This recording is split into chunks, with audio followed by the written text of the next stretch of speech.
మీకు ధైర్యం ఉంటే అధికారం ఉందని జిల్లా కలెక్టర్ దగ్గర డిపో దగ్గర సంతకం పెట్టి రాజేశ్వరం తొలగించడం కాదు. మీరు రీకాల్ కి ఎలక్షన్ పెట్టండి.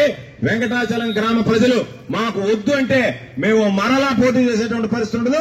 మరలా వచ్చేటువంటి ఎన్నికల్లో కూడా మేము పోటీ చేయం. మీరు ధైర్యం ఉంటే మా ఛాలెంజ్ ని స్వీకరించి మరలా రీకాల్ ఎలక్షన్ జరపండి తప్ప వాటికి భిన్నంగా మేము గెలిచినటువంటి వాళ్ళని మీకు సంబంధించినటువంటి భూములు ఏదన్నా ఉంటే వాటిని కొట్టేయడానికి ఈ పక్కన ఉన్నటువంటి పాపం ఏదో ఒక స్థలం ఉంటే ఒక 20 సెంట్ల స్థలం దానికి రిజర్వేషన్ శాసనం ఈడు కాబట్టి శాసనం తొలగించేస్తే మనం ఎవరి పాటికి వాళ్ళు అధికారులు పెట్టుకో ఎవరికొన్న పెట్టి చేసుకోవచ్చు అని చెప్పి మీ ఇష్టారాజ్యంగా పనులు, మీ ఇష్టారాజ్యంగా కాంట్రాక్టులు, మీ ఇష్టారాజ్యంగా భూములు కొట్టేయడానికి మీరు చేసేటువంటి పని తప్ప మరొకటి కాదు.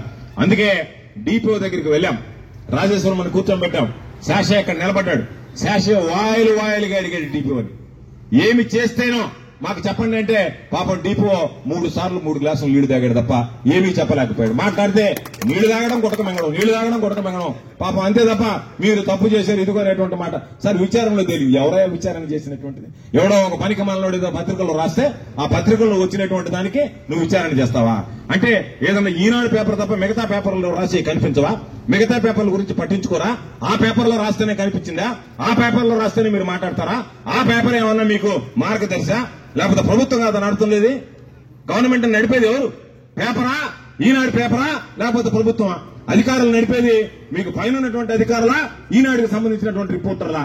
కాబట్టి దాన్ని అర్థం చేసుకుని ప్రవర్తిస్తే బాగుంటుందని చెప్పి ఈ సందర్భంగా తెలియజేస్తున్నా. మీరు ఈ రోజు మిర్రి పడ్డం కాదు, రేపటి రోజు మీరు ఎన్ని రకాలైనటువంటి ఇబ్బందులు పడతారో ఈ రోజు ఎగిరిగిరి పడేటువంటి వాళ్ళందరూ కూడా సామెత ఉంది, సుందరా నీకెందుకంత తొందర అన్నట్టుగా రాబోయేటువంటి రోజుల్లో ఒక్కొక్కరు వీటికి సంబంధించి బాధపడే రోజు. నేను ఒకటే చెప్తున్నాను, గుర్తుంచుకోండి.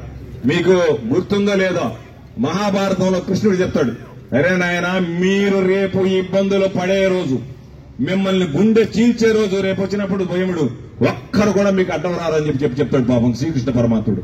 ఆ విధంగా రేపటి రోజు మిమ్మల్ని మా వాళ్ళు పాపం నంచుకు తినేటువంటి పరిస్థితులు వస్తాయి. గుర్తుంచుకోండి. ఎవరని చెప్పిన వినేటువంటి పరిస్థితులు లేదు. పాపం నా ముందున్నటువంటి వెంకటేశ్వర ఇప్పటికే ఏం చూపిస్తున్నాడు, అయ్యా వదిలిపెట్టండి ఒక గంట అంటున్నాడు. కాబట్టి అందరూ ఆ విధంగా తయారయ్యేటువంటి పరిస్థితి, ఆ విధంగా తయారు చేసేటువంటి పరిస్థితులు వచ్చాయి. ఇది ప్రజాస్వామ్య వ్యవస్థ మంచిది కాదు.